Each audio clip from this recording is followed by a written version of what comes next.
ꯑꯍꯥꯟꯕꯃꯛꯇꯗ ꯁꯂꯥꯏ story ꯆꯦꯅꯦꯜꯒꯤ ꯃꯍꯨꯠ ꯁꯤꯟꯖꯗꯨꯅ ꯄꯥꯟꯊꯣꯏ ꯃꯉꯥꯡꯅ ꯃꯌꯥꯝꯕꯨ ꯇꯔꯥꯝꯅ ꯑꯣꯛꯆꯕꯒ ꯂꯣꯏꯅꯅ ꯏꯀꯣꯛꯅꯣꯅ ꯈꯨꯔꯨꯝꯖꯔꯤ꯫ ꯉꯁꯤꯁꯨ ꯆꯦꯡ ꯃꯩꯇꯩꯒꯤ ꯋꯥꯔꯤ ꯃꯆꯥ ꯑꯃ ꯃꯌꯥꯝꯒꯤꯗꯃꯛꯇ ꯄꯨꯗꯨꯅ ꯂꯥꯛꯆꯔꯤ꯫ ꯋꯥꯔꯤ ꯑꯁꯤꯒꯤ ꯃꯃꯤꯡꯅ ꯐꯣꯟꯗ ꯉꯥꯎꯖꯕꯤ ꯏꯃꯧꯗꯣ꯫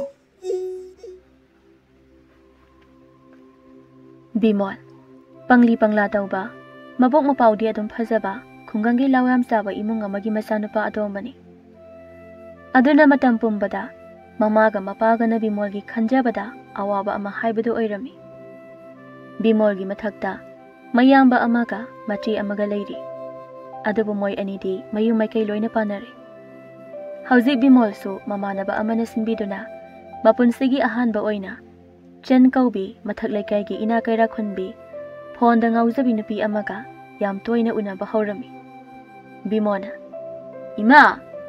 ꯏꯃꯥ! ꯑꯩꯅꯕꯨ ꯁꯦꯟ ꯍꯥꯏꯗꯧꯔꯕ ꯑꯩꯈꯣꯏ ꯏꯃꯥꯁꯦ ꯍꯦꯛꯇ ꯃꯥꯡꯈꯤꯅꯦꯕ꯫ ꯏꯃꯥ! ꯏꯃꯥ!" "ꯍꯥꯏ, ꯏꯃꯥ ꯃꯥꯡꯗꯦꯅꯦ, ꯃꯅꯤꯡꯗ ꯆꯠꯂꯨꯕꯅꯤꯅꯦ꯫ ꯀꯔꯤꯒꯤ ꯁꯦꯟꯅꯣ ꯅꯪꯅ ꯁꯦꯟ ꯍꯥꯏꯔꯤꯕꯗꯨꯕꯣ?"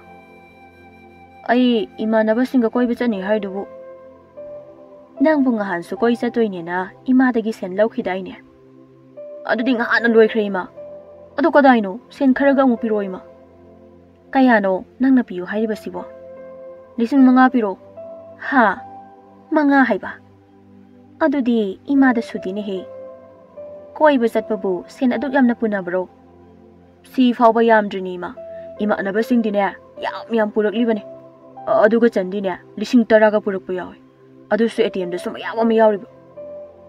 "ꯃꯥꯗꯤ ꯁꯦꯟ ꯌꯥꯝ ꯄꯥꯏꯅꯦ꯫ ꯑꯗꯣ ꯆꯟ ꯍꯥꯏꯁꯤꯅ ꯀꯔꯝꯕ ꯅꯃꯥꯟꯅꯕꯅꯣ? ꯃꯥꯕꯨ ꯁꯔꯀꯥꯔꯒꯤ ꯊꯕꯛꯀ ꯇꯧꯕ꯭ꯔꯃꯤ?" "ꯏꯃꯥꯟꯅꯕ ꯅꯠꯇꯦꯍꯦ, ꯅꯨꯄꯤꯅꯦ꯫ ꯃꯥꯗꯤ ꯊꯕꯛ ꯇꯧꯗ꯭ꯔꯁꯨ ꯌꯥꯔꯦ. ꯃꯃꯥꯒ ꯃꯄꯥꯒꯗꯣ ꯁꯦꯟ ꯌꯥꯝꯅ ꯄꯥꯏ. ꯗꯨꯀꯥꯟ ꯑꯆꯧ ꯑꯆꯧꯕꯒ ꯂꯩ ꯍꯥꯏ. ꯀꯥ ꯕꯔꯥꯁꯨ ꯁꯥꯜꯂꯦ ꯍꯥꯏ. ꯑꯗꯣ ꯁꯦꯟꯗꯨ ꯄꯤꯔꯣ ꯏꯃꯥ, ꯑꯩ ꯊꯦꯡꯉꯦꯕ. ꯑꯗꯨꯒꯅꯦ ꯏꯃꯥ, ꯐꯣꯟ ꯑꯇꯥꯡꯕꯁꯨ ꯄꯥꯏꯖꯥꯅꯤ. ꯀꯦꯃꯦꯔꯥ ꯀꯥꯗꯤ ꯃꯌꯦꯛ ꯈꯨꯠꯁꯦꯡ ꯑꯃꯅꯦ. ꯃꯁꯛ ꯊꯤꯕ ꯃꯤꯁꯦ ꯈꯪꯕ꯭ꯔꯥ? ꯑꯗꯨꯝ ꯐꯖꯍꯟꯕ ꯌꯥꯔꯦ. ꯃꯥꯏ ꯐꯣꯟꯗꯨꯗꯤ ꯏꯃꯥ. ꯑꯗꯨꯅꯅꯦ ꯆꯟꯁꯦ, ꯐꯣꯟꯗꯨꯅ ꯍꯦꯟꯅ ꯐꯖꯩꯌꯦꯕ.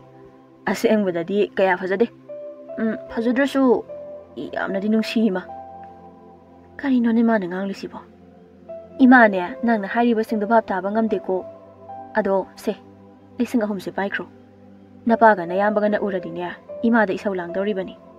ꯑꯗꯨꯒꯅꯦ ꯕꯤꯃꯣꯜ, ꯉꯟꯅꯗꯤ ꯌꯨꯝꯗ ꯍꯟꯖꯤꯜꯂꯛꯎꯀꯣ." "ꯍꯣꯏ ꯏꯃꯥ." "ꯏꯍꯦ, ꯉꯥꯏꯈꯣꯅꯦꯍꯦ, ꯏꯃꯥ ꯃꯅꯝ ꯑꯃꯨꯛꯇ ꯅꯝꯕꯤꯈꯤꯒꯦꯅꯦ." "ꯌꯥꯔꯦ ꯌꯥꯔꯦ, ꯇꯧꯔꯤꯁꯤ ꯌꯦꯡꯉꯨꯅꯦꯍꯦ, ꯑꯉꯥꯡ ꯃꯆꯥꯗꯧꯅꯅꯦ ꯃꯥꯅ ꯍꯔꯥꯎ ꯍꯔꯥꯎ ꯆꯦꯟꯈ꯭ꯔꯤꯕꯁꯦ꯫ ꯃꯁꯤꯕꯨ ꯀꯃꯥꯏꯅ ꯇꯧꯗꯣꯏꯅꯣꯅꯦ ꯑꯩꯕꯨ?" ꯕꯤꯃꯣꯜ ꯌꯥꯝ ꯍꯔꯥꯎꯅ ꯃꯃꯥꯟꯅꯕ ꯅꯥꯎꯆꯥꯒ ꯒꯥꯔꯤ ꯃꯆꯥꯗ ꯆꯟ ꯎꯅꯕ ꯆꯠꯈ꯭ꯔꯦ꯫ ꯆꯟꯁꯨ ꯃꯃꯥꯟꯅꯕꯤ ꯃꯥꯂꯦꯝꯒ ꯒꯥꯔꯤ ꯃꯆꯥꯗ ꯕꯤꯃꯣꯜꯒ ꯅꯥꯎꯆꯥꯒ ꯉꯥꯏꯗꯨꯅ ꯂꯩꯔꯝꯃꯤ꯫ ꯃꯥꯂꯦꯝꯅ "ꯂꯥꯛꯇꯤ ꯂꯥꯛꯑꯦꯍꯦ ꯃꯣꯏ ꯑꯅꯤꯁꯦ꯫ ꯃꯥꯂꯦꯝ, ꯁꯣꯝꯗ ꯌꯦꯡꯂꯛꯑꯣ." "ꯌꯥꯔꯦꯍꯦ, ꯅꯪꯁꯤꯅ ꯁꯦꯜꯐꯤꯗ ꯇꯧꯂꯦ꯫ ꯇꯨ, ꯕꯤꯃꯣꯜꯒ ꯅꯥꯎꯆꯥꯒ ꯂꯥꯛꯑꯦ ꯍꯥꯏꯕ." "ꯉꯥꯏꯈꯣ, ꯐꯣꯇꯣ ꯑꯝꯇ FBꯗ ꯑꯞꯂꯣꯗ ꯑꯝꯇ ꯇꯧꯔꯝꯈꯤꯒꯦ." "ꯌꯥꯔꯦ ꯌꯥꯔꯦ, ꯀꯗꯥꯏ? ꯕꯤꯃꯣꯜ ꯀꯗꯥꯏꯅꯣ? ꯂꯥꯛꯑꯦꯗꯥꯏꯅꯦ? ꯅꯃꯥꯡꯗ ꯂꯦꯞꯂꯤꯁꯤ ꯎꯗ꯭ꯔꯕꯣ ꯅꯪ?" ꯅꯥꯎꯆꯥꯅ "ꯑꯗꯨꯗꯤ ꯆꯠꯂꯁꯤꯔꯥ?" "ꯃꯥꯂꯦꯝ, ꯂꯥꯛꯑꯣ, ꯏꯕꯥꯅꯤ ꯑꯃ ꯆꯠꯂꯁꯤ. ꯆꯟꯒ ꯕꯤꯃꯣꯜꯒ ꯑꯃ ꯂꯥꯛꯆꯔꯁꯅꯤ. ꯕꯤꯃꯣꯜ, ꯆꯟꯁꯤ ꯄꯨꯔꯒ ꯂꯥꯛꯑꯣ ꯀꯣ." ꯃꯥꯂꯦꯝꯅ "ꯆꯟ, ꯏꯕꯥꯅꯤ ꯆꯠꯂꯝꯃꯦꯀꯣ." "ꯍꯣꯏ ꯃꯥꯂꯦꯝ."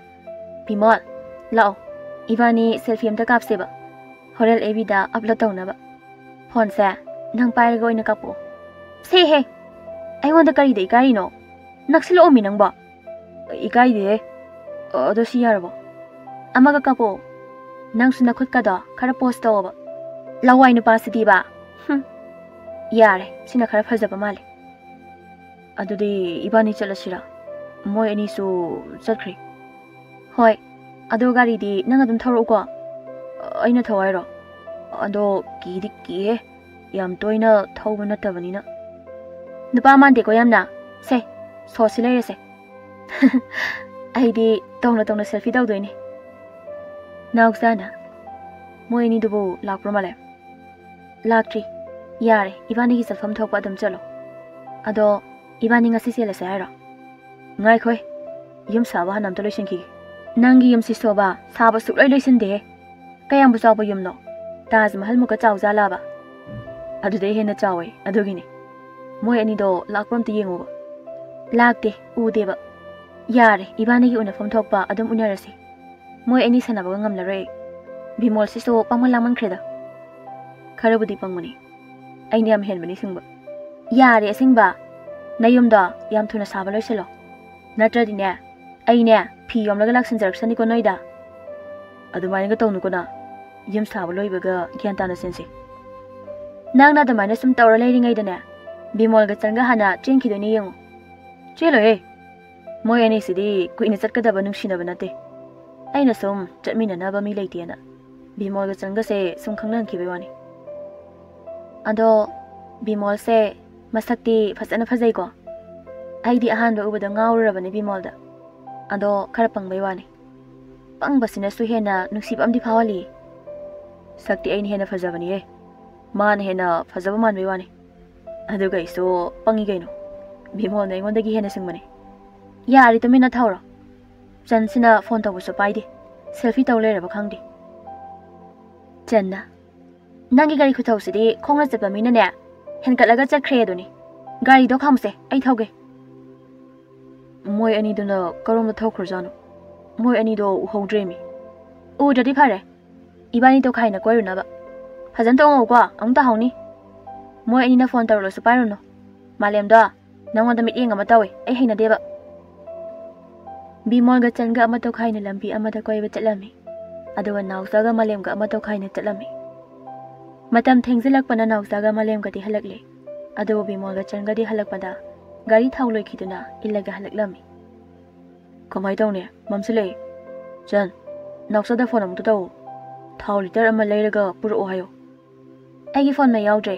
ꯐꯣꯇꯣ ꯀꯥꯞꯄꯗ ꯅꯪꯒꯤ ꯐꯣꯟ ꯄꯨꯔꯛꯇ꯭ꯔꯣ ꯑꯍꯣꯏꯅꯦ ꯑꯩꯒꯤ ꯐꯣꯟ ꯌꯥꯎꯏꯌꯦ ꯑꯩ ꯑꯝꯇ ꯀꯣꯜ ꯇꯧꯒꯦ ꯑꯁ ꯄꯥꯏꯗꯦꯅꯦ ꯅꯥꯎꯆꯥ ꯐꯣꯟ ꯄꯥꯏꯈꯠꯂꯛꯑꯣ ꯈꯔ ꯊꯨꯅ ꯑꯝꯇ ꯑꯁ ꯀꯩꯅꯣꯍꯦ ꯀꯣꯜ ꯇꯧꯕ ꯄꯥꯏꯔꯛꯇ꯭ꯔꯒ ꯈꯔ ꯊꯨꯅ ꯄꯥꯏꯈꯠꯂꯛꯑꯣꯌꯦ ꯑꯩ ꯌꯥꯝ ꯄꯥꯈꯠꯂꯦ ꯑꯗꯨꯒꯤꯅꯤ ꯅꯨꯄꯤ ꯑꯩꯅ ꯄꯥꯈꯠꯀꯗ꯭ꯔꯥ ꯍꯥꯏꯔꯒ ꯅꯨꯄꯥ ꯃꯥꯅ ꯑꯣꯏꯅ ꯄꯥꯈꯠ ꯂꯩꯔꯦ ꯃꯁꯛꯁꯤꯒ ꯇꯧꯔꯤꯁꯤ ꯌꯦꯡꯉꯨꯅꯦ ꯈꯨꯅꯨꯡꯁꯤ ꯑꯃꯁꯨ ꯆꯥꯗ꯭ꯔꯦꯃꯦ ꯑꯩꯗꯤ ꯐꯣꯟ ꯁꯨꯛꯄꯥꯏꯒ ꯄꯥꯏꯗꯦꯅꯦ ꯅꯥꯎꯆꯥꯁꯦ ꯑꯩꯒꯤ ꯁꯦꯟꯁꯨ ꯃꯥꯅ ꯂꯣꯏ ꯄꯥꯏꯁꯤꯜꯍꯧꯔꯒ ꯅꯪꯗꯤ ꯃꯉꯣꯟꯗ ꯁꯦꯟ ꯀꯔꯤꯒꯤ ꯄꯤꯔꯤꯕ ꯃꯥꯒꯤ ꯁꯦꯟ ꯄꯨꯔꯛꯄ ꯀꯥꯎꯔꯦ ꯍꯥꯏꯗꯨꯗ ꯉꯥꯏꯍꯥꯛ ꯄꯥꯏꯍꯟꯈꯤꯕꯅꯦ ꯃꯥꯂꯦꯝꯒꯤ ꯃꯃꯥꯡꯗ ꯆꯣꯞꯄ ꯇꯥꯔꯦꯅ ꯍꯣꯔꯦꯟ ꯌꯨꯝꯗ ꯂꯧꯁꯤꯜꯂꯁꯨ ꯌꯥꯕꯁꯤꯕꯣꯅ ꯑꯣ ꯏꯕꯥꯅꯤꯗꯩ ꯅꯪ ꯅꯥꯎꯆꯥꯕ ꯈꯗ꯭ꯔꯛꯀꯤ ꯃꯤꯗꯨꯅ ꯍꯦꯟꯅ ꯂꯨꯕꯩ ꯃꯑꯣꯡꯅꯤꯅꯦ ꯑꯗꯨꯒ ꯅꯪꯗꯤ ꯅꯨꯡꯉꯥꯏꯔꯦꯅꯦ ꯎꯅ ꯈꯨꯗꯤꯡꯒꯤ ꯑꯩꯅ ꯁꯦꯟ ꯁꯨꯝ ꯄꯨꯊꯣꯛꯂꯕꯅꯤꯅ ꯌꯥꯔꯦ ꯅꯪꯒꯤ ꯍꯥꯗꯣ ꯉꯁꯤꯗꯤ ꯏꯕꯥꯅꯤ ꯆꯦꯜꯂꯒꯦ ꯅꯠꯇ꯭ꯔꯗꯤ ꯃꯁꯤꯒꯤ ꯅꯨꯄꯥꯁꯦ ꯄꯪꯒ ꯄꯪꯕꯅꯦ ꯐꯒ ꯐꯕꯅꯦ ꯅꯨꯄꯤ ꯑꯇꯩꯅ ꯍꯥꯟꯅ ꯐꯥꯈꯤꯗꯅ ꯑꯩꯒꯤ ꯑꯣꯏꯍꯧꯗꯕ ꯇꯥꯔꯦ ꯃꯥꯕꯨ ꯑꯩꯒꯤ ꯅꯨꯄꯥ ꯑꯣꯏꯔꯗꯤ ꯍꯌꯦꯡ ꯑꯩꯅ ꯊꯣꯛꯅꯤꯡꯕꯗ ꯇꯧꯕꯁꯨ ꯌꯥꯔꯦꯗꯅ ꯆꯟ ꯃꯝꯃꯦ ꯏꯕꯥꯅꯤ ꯀꯃꯥꯏꯅ ꯇꯧꯗꯣꯏꯅꯣ ꯒꯥꯔꯤ ꯊꯥꯎꯁꯨ ꯁ꯭ꯋꯥꯏꯗ ꯌꯣꯟꯕ ꯑꯝꯇ ꯎꯗꯦ ꯂꯝꯍꯥꯡꯗꯕꯨ ꯀꯥꯏꯗꯤ ꯊꯥꯎ ꯌꯣꯟꯗꯣꯏꯅꯣꯍꯦ ꯒꯥꯔꯤꯗꯣ ꯑꯩ ꯑꯃꯨꯛ ꯏꯟꯒꯦꯁꯦ ꯈꯔ ꯆꯠꯂꯒ ꯗꯨꯀꯥꯟ ꯈꯔ ꯂꯩꯔꯝꯕꯗꯒꯤ ꯆꯟꯅ ꯊꯥꯎ ꯍꯥꯟꯗꯨꯅ ꯕꯤꯃꯣꯜꯒ ꯍꯜꯂꯛꯂꯝꯃꯤ ꯆꯟ ꯅꯣꯏ ꯌꯨꯝ ꯍꯦꯟꯗꯣꯔꯤ ꯑꯩꯕꯨ ꯅꯨꯄꯥꯁꯨ ꯅꯠꯇꯅ ꯃꯝꯂꯀꯥꯟꯁꯤꯗ ꯌꯨꯝꯗ ꯀꯃꯥꯏꯅ ꯍꯟꯖꯤꯟꯗꯣꯏꯅꯣꯍꯦ ꯑꯗꯨꯗꯤ ꯀꯥꯏꯗꯅꯣ ꯏꯕꯥꯅꯤꯅ ꯆꯠꯂꯤꯁꯤꯕꯣ ꯍꯣꯇꯦꯜꯗꯅꯦ ꯏꯕꯥꯅꯤ ꯉꯁꯤ ꯆꯦꯜꯂꯗꯝꯅꯦ ꯏꯕꯥꯅꯤ ꯆꯦꯜꯂꯗꯕꯅꯦꯕ ꯉꯥꯏꯈꯣꯀꯣ ꯏꯃꯥ ꯄꯥꯕ ꯐꯣꯟ ꯇꯧꯔꯦ ꯑꯝꯇ ꯄꯥꯏꯈꯤꯒꯦ ꯑꯗꯨꯒ ꯍꯥꯟꯅ ꯍꯪꯈꯤꯒꯦꯕ ꯄꯥꯏꯔꯅꯨꯋꯣ ꯀꯗꯥꯏ ꯐꯣꯟꯗ ꯄꯤꯔꯛꯑꯣ ꯑꯩ ꯏꯕꯥꯅꯤ ꯆꯦꯜꯂꯦꯅ ꯃꯦꯁꯦꯖ ꯊꯥꯈꯤꯒꯦ ꯑꯗꯨꯒ ꯑꯣꯐ ꯊꯝꯖꯤꯜꯂꯒꯦ ꯍꯌꯦꯡ ꯑꯌꯨꯛ ꯑꯣꯏꯅ ꯑꯣꯟ ꯇꯧꯔꯁꯤ ꯆꯟꯅ ꯍꯣꯇꯦꯜ ꯊꯤꯗꯨꯅ ꯕꯤꯃꯣꯜꯒ ꯂꯩꯔꯝꯃꯤ ꯅꯣꯡꯉꯥꯟꯕꯒ ꯐꯣꯟꯗꯨ ꯑꯣꯟ ꯇꯧꯔꯒ ꯕꯤꯃꯣꯜꯅ ꯃꯌꯨꯝꯗ ꯅꯨꯄꯤ ꯆꯦꯜꯂꯦꯅ ꯄꯥꯎ ꯄꯤꯍꯜꯂꯝꯃꯤ ꯑꯁꯨꯝꯅ ꯊꯥ ꯈꯔꯒꯤ ꯃꯇꯨꯡꯗ ꯑꯍꯜ ꯂꯃꯟ ꯌꯥꯅꯗꯨꯅ ꯕꯤꯃꯣꯜꯒ ꯆꯟꯒ ꯅꯨꯃꯤꯠ ꯑꯐꯕ ꯑꯃ ꯌꯦꯡꯗꯨꯅ ꯂꯨꯍꯣꯡꯊꯣꯛꯄꯤꯔꯝꯃꯤ ꯂꯨꯍꯣꯡꯂꯕ ꯃꯇꯨꯡꯗ ꯕꯤꯃꯣꯜꯒꯤ ꯃꯃꯥꯒ ꯃꯄꯥꯒꯗꯣ ꯃꯊꯥ ꯁꯥꯕ ꯍꯧꯔꯝꯃꯤ ꯀꯔꯝꯍꯥꯏ ꯇꯧꯕ ꯅꯨꯄꯤꯅꯣꯅꯦ ꯑꯩꯒꯤ ꯏꯆꯥ ꯑꯇꯣꯝꯕ ꯕꯤꯃꯣꯜꯅ ꯂꯧꯔꯛꯂꯤꯕꯁꯤꯕꯣ ꯅꯣꯡꯉꯥꯟꯕꯗꯩ ꯅꯨꯃꯤꯠ ꯇꯥꯕ ꯐꯥꯎꯕ ꯐꯣꯟ ꯀꯣꯜꯂꯒ ꯑꯗꯨꯝ ꯂꯩꯕꯁꯤꯕꯣ ꯏꯃꯧ ꯑꯍꯜꯒ ꯄꯨꯟꯅ ꯆꯥꯃꯤꯟꯅꯔꯤꯉꯩꯗꯗꯤꯅꯦ ꯆꯥꯛꯁꯨ ꯃꯇꯝ ꯆꯥꯅ ꯆꯥꯕꯅꯤꯗꯣ ꯇꯨꯝꯕꯁꯨ ꯉꯟꯅ ꯍꯧꯖꯤꯛꯇꯤ ꯆꯥꯛꯁꯨ ꯀꯔꯝ ꯀꯥꯟꯗ ꯆꯥꯗꯣꯏꯅꯣ ꯍꯥꯏꯕ ꯈꯪꯗ꯭ꯔꯦ ꯆꯥꯔꯕꯁꯨ ꯆꯥꯛ ꯌꯦꯟꯁꯥꯡꯁꯤꯅ ꯍꯥꯎꯇ꯭ꯔꯤꯕ ꯃꯧ ꯆꯟ ꯅꯪꯕꯨ ꯆꯥꯛ ꯂꯣꯏꯗ꯭ꯔꯤꯕ꯭ꯔꯥꯅꯦꯍꯦ ꯊꯦꯡꯉꯦꯅꯦ ꯅꯄꯥꯒ ꯕꯤꯃꯣꯜꯒꯁꯨ ꯆꯥꯛ ꯂꯥꯝꯕꯅ ꯂꯣꯏꯔꯝꯃꯅꯤꯅꯦ ꯁꯣꯝꯗꯅ ꯆꯟꯗꯤ ꯐꯣꯟꯗ ꯃꯄꯥꯝꯂꯣꯝꯒꯤ ꯃꯤꯒ ꯋꯥꯔꯤ ꯀꯟꯅ ꯇꯧꯔꯤ ꯃꯃꯥꯅ ꯆꯥꯛꯁꯪꯗꯁꯨ ꯂꯩꯇꯦꯅꯦ ꯑꯦ ꯆꯥꯛꯁꯨ ꯊꯣꯡꯗ꯭ꯔꯤ ꯃꯥꯜꯂꯤꯅꯦ ꯑꯁ ꯑꯩꯗꯤ ꯀꯃꯥꯏ ꯇꯧꯅꯤ ꯇꯧꯔꯤꯁꯤꯗꯤ ꯁꯣꯏꯗꯅ ꯃꯣꯏ ꯃꯄꯥꯅ ꯏꯁꯧ ꯂꯥꯡꯕ ꯇꯥꯔꯤꯃꯤ ꯍꯥꯏ ꯃꯧ ꯃꯧ ꯇꯥꯕ꯭ꯔꯅꯦ ꯅꯪꯕꯨ ꯏꯃꯥꯅ ꯀꯧꯔꯤꯕꯁꯤꯕꯣ ꯍꯣꯏ ꯍꯣꯔꯦꯟ ꯚꯤꯗꯤꯑꯣ ꯀꯣꯜ ꯑꯣꯏꯅ ꯇꯧꯔꯛꯀꯦ ꯕꯥꯏ ꯃꯁꯤꯒꯤ ꯑꯍꯜꯁꯦ ꯑꯃꯨꯛ ꯀꯧꯔꯛꯑꯦ ꯍꯥꯎ ꯀꯩ ꯍꯥꯏꯒꯦ ꯏꯃꯥꯅ ꯀꯣꯏꯀꯧ ꯀꯧꯔꯤꯗꯨꯕꯣ ꯄꯨꯡꯁꯦ ꯌꯧꯔꯦꯅꯦ ꯅꯪꯕꯣ ꯄꯨꯡ ꯌꯧꯔꯦꯅꯦ ꯑꯩ ꯀꯩꯗꯧ ꯍꯥꯏꯕꯅꯣ ꯑꯩꯅ ꯄꯨꯡꯗꯣ ꯐꯥꯔꯒ ꯊꯝ ꯌꯥꯕꯁꯨ ꯅꯠꯇꯦ ꯏꯃꯥꯅ ꯍꯥꯏꯕꯗꯤ ꯊꯦꯡꯂꯦ ꯅꯄꯥꯒ ꯕꯤꯃꯣꯜꯒꯁꯨ ꯂꯥꯛꯄꯒ ꯆꯥꯛ ꯂꯥꯝꯃꯦ ꯆꯥꯛ ꯊꯥꯡꯗꯣꯔꯛꯑꯣꯅ ꯍꯥꯏꯔꯅꯤꯅꯦ ꯑꯗꯨ ꯑꯣꯏꯔꯒꯅ ꯏꯃꯥꯅ ꯉꯁꯥꯏꯅ ꯀꯣꯛ ꯂꯥꯎꯅ ꯊꯣꯡꯗꯣꯛꯄꯤꯕ ꯌꯥꯔꯕꯅꯤ ꯃꯧ ꯃꯧꯑꯅ ꯑꯗꯨꯝ ꯀꯧ ꯂꯩꯕꯩ ꯃꯍꯨꯠꯇ ꯀꯔꯤꯅꯦꯒꯤ ꯁꯤꯗꯤ ꯍꯥꯏ ꯏꯃꯥꯁꯨ ꯉꯁꯥꯏꯗꯒꯤ ꯏꯪꯈꯣꯜꯗ ꯍꯋꯥꯏ ꯃꯔꯨ ꯈꯔ ꯂꯦꯝꯕꯗꯣ ꯊꯥꯖꯤꯜꯂꯨꯔꯤꯕꯅꯤꯅꯦ ꯅꯪꯅ ꯊꯣꯡꯕ ꯉꯝꯂꯔꯣꯏꯅ ꯍꯥꯏꯔꯕꯗꯤ ꯏꯃꯥꯅ ꯉꯁꯥꯏꯅ ꯊꯣꯡꯂꯝꯃꯣꯏꯗ꯭ꯔꯣ ꯌꯥꯔꯤ ꯇꯥꯅꯤꯡꯗ꯭ꯔꯦ ꯂꯋꯥꯏ ꯅꯨꯄꯤꯁꯤꯗꯤ ꯆꯥꯛ ꯊꯣꯡꯕ ꯇꯟꯗꯅ ꯄꯣꯠ ꯊꯥꯏ ꯈꯪꯗꯦ ꯊꯥꯗꯦ ꯈꯪꯗꯦ ꯏꯪꯈꯣꯜꯗ ꯍꯦꯛꯇ ꯆꯦꯟꯈꯤꯅꯦꯕ ꯀꯅꯥꯅꯣ ꯐꯣꯟ ꯑꯃꯨꯛ ꯇꯧꯔꯛꯏꯁꯤꯅ ꯃꯊꯛ ꯂꯩꯀꯥꯏꯒꯤ ꯅꯨꯄꯤꯒ ꯄꯨꯛꯄꯦꯟ ꯍꯦꯛ ꯄꯦꯜꯂꯦꯗꯀꯣ ꯑꯗꯣ ꯃꯧ ꯑꯍꯜꯁꯤꯁꯨ ꯃꯊꯛ ꯂꯩꯀꯥꯏꯒꯤ ꯅꯨꯄꯤꯅꯤ ꯃꯥꯗꯤ ꯌꯥꯝ ꯐꯩꯅꯦ ꯃꯣꯏ ꯃꯊꯛ ꯂꯩꯀꯥꯏꯒꯤ ꯅꯨꯄꯤꯁꯤꯁꯨ ꯃꯈꯜ ꯑꯅꯤꯕꯨ ꯊꯣꯛꯄ꯭ꯔꯥ ꯈꯪꯗꯦꯗ ꯆꯥꯛꯁꯦ ꯑꯩ ꯑꯣꯏꯅ ꯊꯣꯡꯂꯨꯔꯒꯦ ꯅꯠꯇ꯭ꯔꯗꯤꯅꯦ ꯁꯣꯏꯗꯅ ꯋꯥ ꯊꯣꯛꯅꯕ ꯇꯥꯔꯦ ꯃꯃꯥꯅ ꯏꯔꯨ ꯃꯥꯏꯊꯖꯗꯨꯅ ꯆꯥꯛ ꯊꯣꯡꯉꯤ ꯆꯟꯗꯤ ꯐꯣꯟ ꯀꯟꯅ ꯃꯦꯠꯂꯤ ꯆꯥꯛ ꯂꯣꯏꯔꯝꯗꯥꯏꯒꯤ ꯃꯇꯝꯅꯤ ꯕꯤꯃꯣꯜꯒ ꯃꯄꯥꯒꯁꯨ ꯂꯧꯕꯨꯛꯇꯒꯤ ꯋꯥꯅ ꯀꯥꯔꯛꯏ ꯃꯣꯏ ꯃꯄꯥꯍꯣꯏ ꯀꯥꯔꯛꯂꯕ ꯃꯥꯜꯂꯤꯅꯦꯍꯦ ꯃꯧ ꯃꯧ ꯃꯁꯤ ꯅꯨꯄꯤꯁꯦ ꯀꯧꯗꯨꯅ ꯂꯩꯔꯕꯗꯤ ꯌꯥꯔꯣꯏꯗ ꯑꯩ ꯑꯣꯏꯅ ꯃꯣꯏ ꯃꯄꯥꯒ ꯕꯤꯃꯣꯜꯒꯅ ꯏꯔꯨꯖꯅꯕ ꯈꯨꯗꯩ ꯀꯩꯀꯥꯁꯦ ꯑꯃꯨꯛꯇ ꯄꯤꯔꯨꯈꯤꯒꯦ ꯑꯩ ꯊꯝꯂꯒꯦ ꯍꯣꯔꯦꯟ ꯑꯃꯨꯛ ꯋꯥꯔꯤ ꯁꯥꯟꯅꯔꯁꯤꯀꯣ ꯕꯥꯏ ꯄꯥꯕꯒ ꯕꯤꯃꯣꯜꯒ ꯍꯜꯂꯛꯑꯕ ꯃꯥꯜꯂꯤ ꯑꯩ ꯆꯥꯛꯁꯪꯗ ꯑꯃꯨꯛꯇ ꯆꯪꯂꯨꯒꯦ ꯍꯤꯟꯖꯥꯡ ꯃꯅꯝꯁꯤꯗꯤ ꯈꯥꯕꯩꯁꯤꯅ ꯑꯃꯨꯛꯇꯕꯨ ꯑꯣꯠꯀꯦꯅꯦ ꯌꯥꯝ ꯍꯥꯎꯗꯧꯕ ꯃꯥꯜꯂꯦꯕ ꯀꯔꯤ ꯍꯤꯟꯖꯥꯡꯅꯣ ꯃꯅꯝ ꯌꯥꯝ ꯅꯨꯡꯁꯤꯀꯣ ꯑꯩꯃ ꯈꯪꯉꯦ ꯑꯗꯣ ꯍꯥꯎꯗꯧꯕ ꯃꯥꯟꯕ꯭ꯔꯥ ꯍꯤꯟꯖꯥꯡꯁꯦ ꯍꯥꯎꯗꯧꯕ ꯃꯥꯜꯂꯦꯕꯣ ꯃꯅꯝ ꯌꯥꯝ ꯅꯨꯡꯁꯤ ꯑꯗꯨꯗꯤ ꯑꯩ ꯊꯤꯔꯛꯂꯒꯦ ꯆꯥꯅꯕ ꯇꯧꯔꯁꯦ ꯑꯩꯁꯨ ꯋꯥꯔꯦ ꯆꯥꯛꯁꯨ ꯂꯥꯝꯃꯦꯕ ꯅꯪ ꯋꯥꯔꯒꯅ ꯆꯥꯛꯇꯣ ꯑꯩ ꯊꯤꯕꯤꯔꯣꯔꯣ ꯌꯥꯅꯤꯍꯦ ꯏꯔꯨꯗꯣ ꯍꯥꯟꯅ ꯂꯨꯔꯨꯔꯣ ꯆꯥꯛꯇꯤ ꯑꯩ ꯁꯨꯝ ꯊꯤꯔꯛꯂꯒꯦ ꯕꯤꯃꯣꯜ ꯏꯔꯨꯗꯣ ꯍꯥꯟꯅ ꯂꯨꯔꯣꯅꯦ ꯏꯃꯥ ꯆꯥꯛ ꯊꯤꯔꯛꯂꯒꯦꯅꯦ ꯏꯃꯥꯗꯤ ꯀꯔꯤꯒꯤ ꯆꯥꯛ ꯊꯤꯗꯣꯏꯅꯣ ꯅꯃꯧ ꯅꯨꯄꯤꯅ ꯊꯤꯗꯣꯏ ꯇꯧꯔꯕꯅꯦ ꯑꯗꯣ ꯏꯃꯥ ꯆꯟꯅ ꯊꯣꯡꯕ ꯍꯤꯟꯖꯥꯡ ꯃꯅꯝꯁꯤꯗꯤ ꯈꯨꯅꯨꯡꯁꯤ ꯑꯃꯅꯤꯍꯦ ꯍꯥꯎꯗꯣ ꯌꯥꯝ ꯃꯥꯜꯂꯦꯕ ꯍꯥ ꯆꯟꯅ ꯊꯣꯡꯕ ꯍꯥꯏꯕ ꯑꯩꯕꯨ ꯁ꯭ꯋꯥꯏ ꯃꯇꯥꯡꯁꯤꯗ ꯀꯔꯤꯅꯣꯅꯦ ꯍꯥꯏꯗꯣꯏꯁꯤꯕꯣ ꯍꯥꯏ ꯃꯧ ꯅꯪꯕꯨ ꯀꯩ ꯍꯤꯟꯖꯥꯡ ꯊꯣꯡꯂꯒꯦꯅꯦ ꯑꯩꯈꯣꯏ ꯏꯃꯥꯁꯤꯗꯤ ꯏꯃꯥ ꯆꯥꯛ ꯊꯤꯕ ꯂꯣꯏꯔꯦ ꯄꯥꯕꯒ ꯕꯤꯃꯜꯒ ꯀꯧꯕꯤꯔꯛꯑꯣ ꯃꯧ ꯅꯪꯕꯨ ꯅꯄꯨꯔꯣꯏꯕꯗ ꯃꯤꯡ ꯀꯧꯒꯅꯨꯅꯦ ꯐꯠꯇꯦꯅꯦ ꯑꯩꯗꯤ ꯂꯩꯁꯥꯔꯤꯉꯩꯗꯩ ꯑꯗꯨꯝ ꯀꯧꯔꯛꯏꯗ ꯃꯥꯅꯁꯨ ꯌꯥꯝ ꯍꯔꯥꯎꯕꯅꯤ ꯃꯤꯡ ꯀꯧꯕꯁꯦ ꯂꯩꯁꯥꯔꯤꯉꯩꯅꯦ ꯍꯧꯖꯤꯛꯇꯤ ꯌꯨꯝ ꯀꯩ ꯄꯥꯟꯗꯅ ꯂꯩꯃꯤꯟꯅꯔꯕ ꯃꯇꯩ ꯃꯅꯥꯎ ꯍꯥꯏꯕꯗꯣ ꯑꯣꯏꯔꯕꯅꯤꯅꯦ ꯑꯗꯨꯅ ꯃꯤꯡ ꯀꯧꯒꯅꯨꯀꯣ ꯃꯥꯏ ꯅꯨꯄꯤꯅ ꯃꯥꯒꯤ ꯅꯨꯄꯥꯒꯤ ꯃꯤꯡ ꯀꯧꯕꯁꯦ ꯅꯋꯥ ꯅꯄꯨꯔꯣꯏꯕꯗꯣ ꯄꯨꯟꯁꯤꯒꯟꯗꯦ ꯍꯥꯏꯅꯕ ꯂꯩꯕꯅꯤꯅꯦ ꯇꯥꯅꯤꯡꯗꯦꯗ ꯏꯃꯥ ꯅꯣꯏ ꯊꯥꯏꯅꯒꯤ ꯋꯥꯗꯣ ꯇꯥꯅꯤꯡꯗ꯭ꯔꯦꯕ ꯆꯥꯛ ꯊꯤꯔꯕ꯭ꯔꯥ ꯂꯥꯎ ꯆꯥꯅꯕ ꯇꯧꯔꯁꯤ ꯕꯤꯃꯣꯜꯗꯤ ꯏꯔꯨꯖꯕ ꯂꯣꯏꯗ꯭ꯔꯤꯕ ꯖꯥꯠꯂꯥ ꯂꯣꯏꯔꯦ ꯄꯥꯕ ꯆꯥꯔꯁꯤ ꯏꯃꯥ ꯆꯟ ꯄꯨꯟꯅ ꯆꯥꯔꯁꯤꯗꯅ ꯄꯥꯕꯒ ꯅꯣꯏ ꯑꯅꯤ ꯍꯥꯟꯅ ꯆꯥꯔꯣ ꯑꯗꯨꯒ ꯀꯣꯟꯅ ꯏꯃꯥꯒ ꯑꯩꯒ ꯆꯥꯔꯒꯦ ꯃꯃꯥꯅ ꯏꯁ ꯚꯥꯞ ꯈꯨꯇꯥꯁꯤꯗꯤ ꯑꯗꯣ ꯄꯥꯕ ꯑꯃꯨꯛꯇ ꯉꯥꯏꯈꯨꯑꯣ ꯑꯩꯅ ꯊꯣꯡꯕ ꯍꯦꯟꯖꯥꯡꯁꯦ ꯐꯣꯇꯣ ꯑꯝꯇ ꯀꯥꯞꯍꯧꯈꯤꯒꯦꯕ ꯃꯄꯥꯒ ꯃꯃꯥꯒꯗꯨ ꯄꯨꯟꯅ ꯍꯥ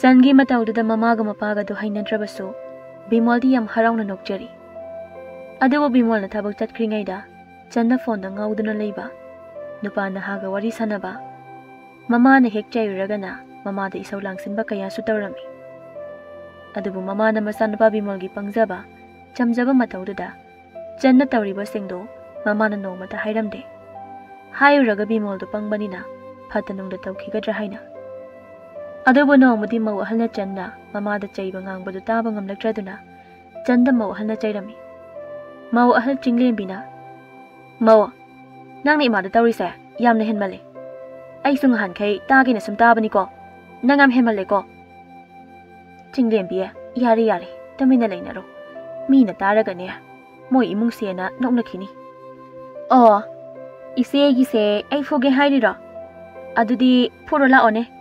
Se, puro lao. Ngasidi ise oirasune. Chinglembiga isaulembi olhange. La. Lao. Chan, nangsu tumina leiro kaidobage. Taningde, karigi tumina leidoiba. Masigi lawai nupi phone paiba haitabise. Ngasidi aina thik tawdoribani. Kari, aingonda lawai nupi phone paiba haitabiba. Masi, aise kanano haiba phajana khangdri maline. Ima, mora adudane gyan tana famo. Mama ampa na waraktabise. Ngasidi ai warakpirake. Kariya, mama ampa na waraktabi kaina. Hera, nasamdo foidatlaga phadrat hairagane selfie tawge khangni. Aduga Instagram da oina upload tawge. Adudi selfie tawro he. Tu. Selfie. Se, selfie tawro. Hoi ma. Ayo ai sire. Ayo. Hoi ma, ai pure, se hengsabi na ai pure. Ayo. Ima.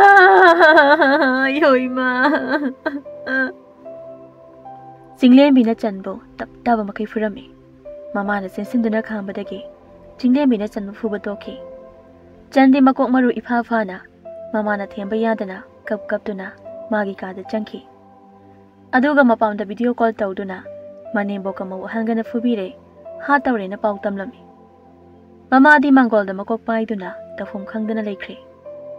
Ngaihak leibaga Chengi mayumgi mamaga mabunga manamaga du laklaga Jinglembiga mamaga da lawai ni haibagi matagumna kosi kotana ngangba chaiba tawrami. Aduba Jinglembi na khumakpa matamdadi Chengi mamaga mabunga manamaga do khumba ngamdana tumin amuk laikhirami.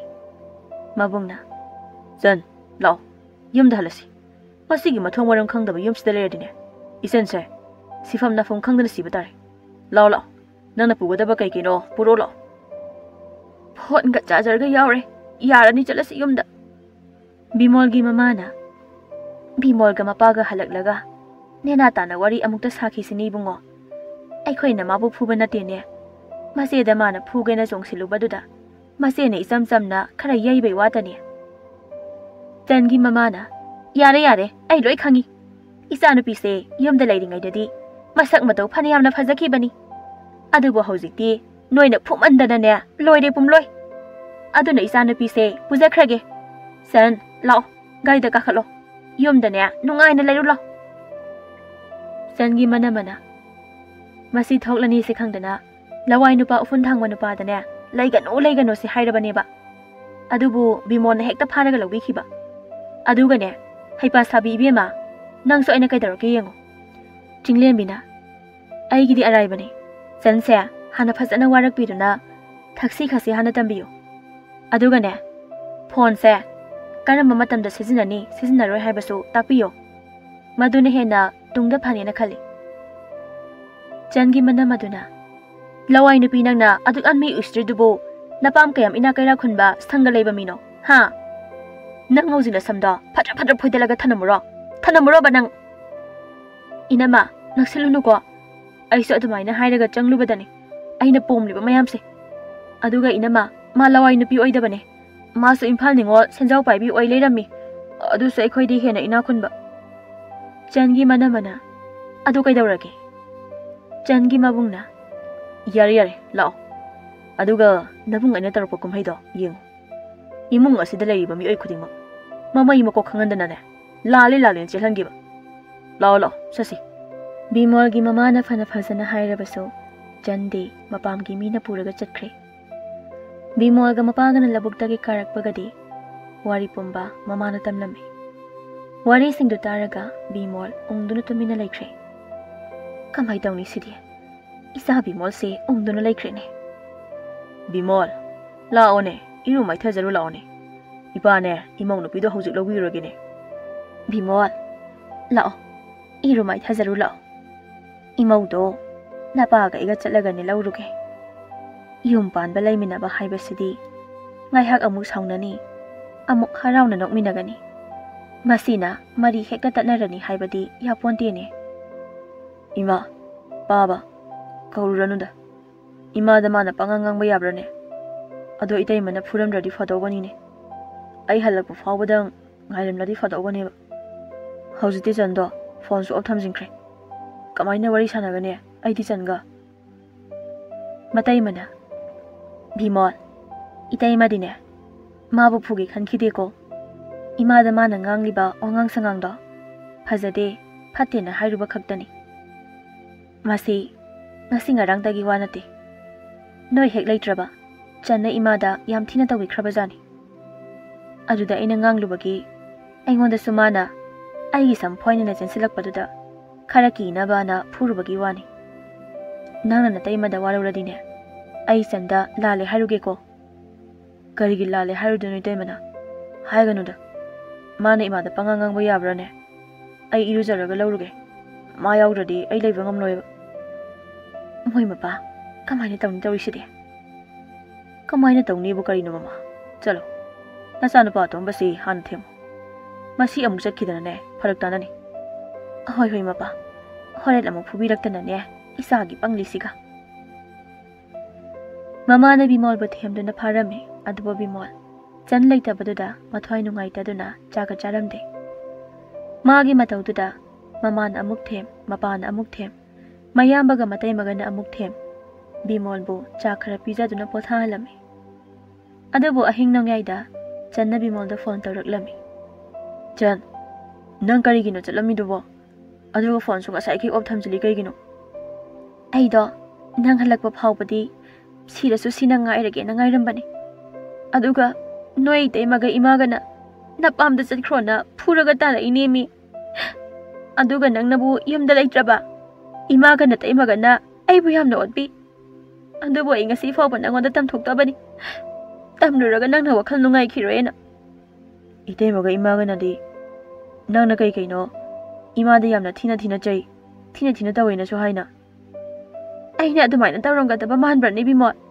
nate nangsu khalune aina adumaina tawramgadaba manbraba aidi usi ubada phawba kidana cheliba natraba aduga imada ina kamaina khatnaba hawdoino ba masipumbase naina taima mapandana faba sabi manungdana tinjangbiduna tholiba ngaktani ba mana tongana charaga aikhoina punna hara haro leiminabado ubada katlaktana thugainaba silakpani ba Maduda imada ahal oirakpagi ipang pangjadana isida thajarubani ba nang tariba natro aina harise tariye chan adu nang lao ai nang udaba syam wai ai su amandana ne nangonda call tawreini ngasai khaidi phone se mai yawdraba adugi off lairubani adu chan nang bo ai leitringai da atopa nupaga wari sanabrane natai mana hairi oiramni ne Aise nami chupa ama phone melaga selfie tawraga dam lei chak si imana dum thongi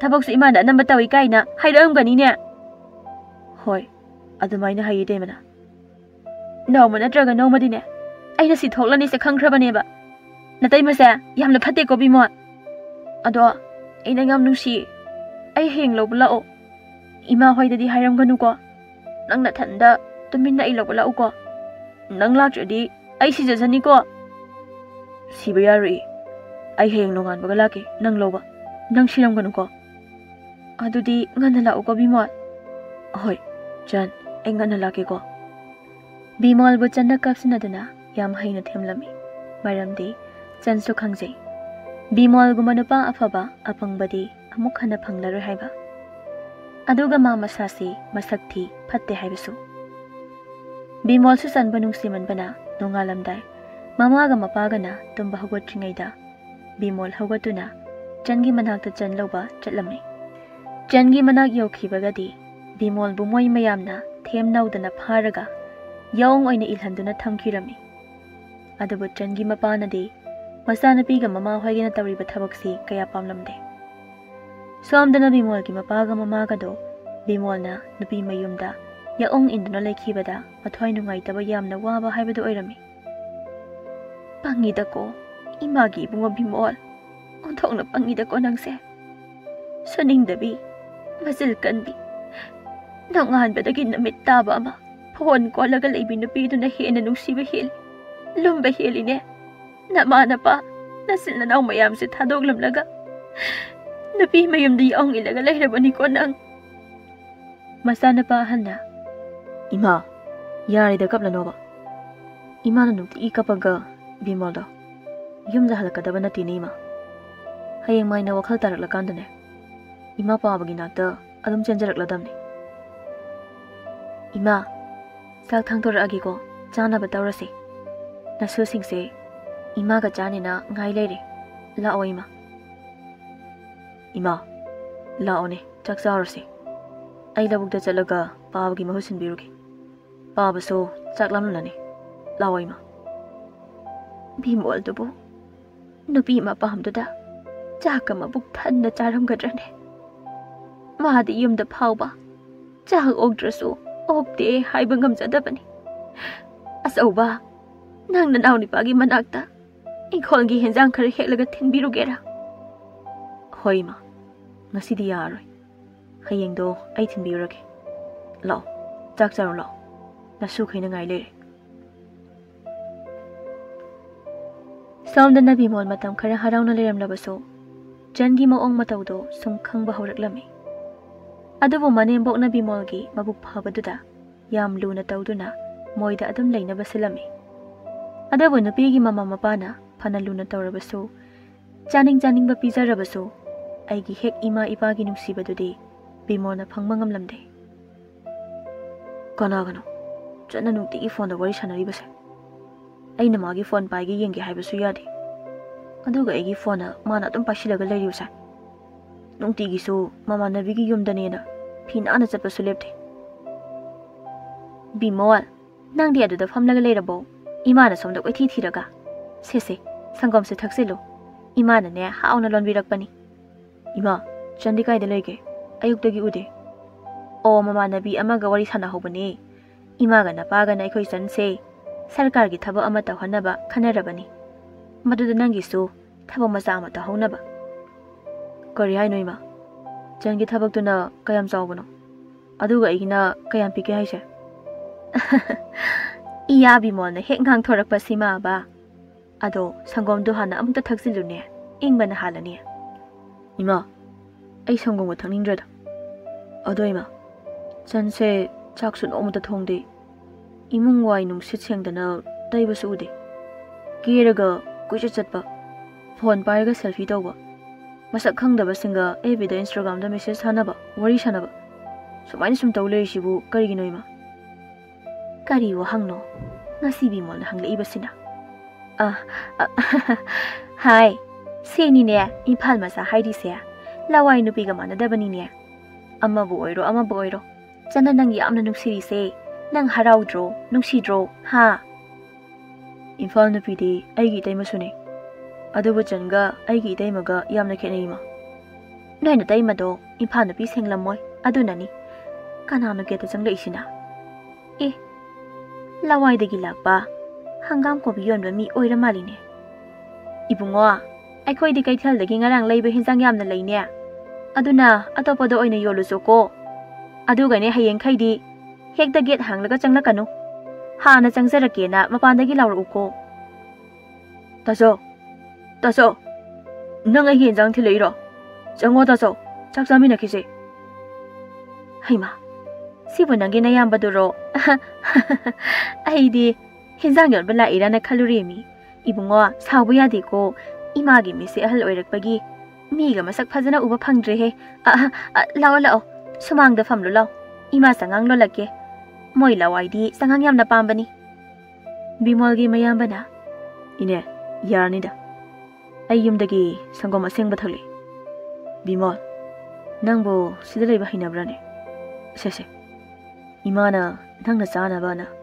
ingkhol dagi heklaga pirakpani hawai tharak su yorkpani aikhoi gi labuk da pari amadi pabaga igana hawai tharaka hanganga kobi ga ngakta tharabani yengbada khufa jama chadraba jani ko asing rota so adudi ai janpura ga yengba lake adoda so imaga pabaga di ana ai yaudabro amma pura ga sakkidana ko bimol channa kaulei ne kari haino amukta hana hangu chone masa ga wai sangdabane kanna kaulei ne tazo law pham lo chak char ga halo ai pham la rigi pabaga labuk chat kadabane angang su school dai laru gadamne ado bimol nang phone su tawrukte ai khoen tawr su switch off sum lei ꯅꯪꯕꯨ ꯅꯝꯕꯔꯒ ꯁꯤꯜꯂꯕ꯭ꯔꯅꯦ?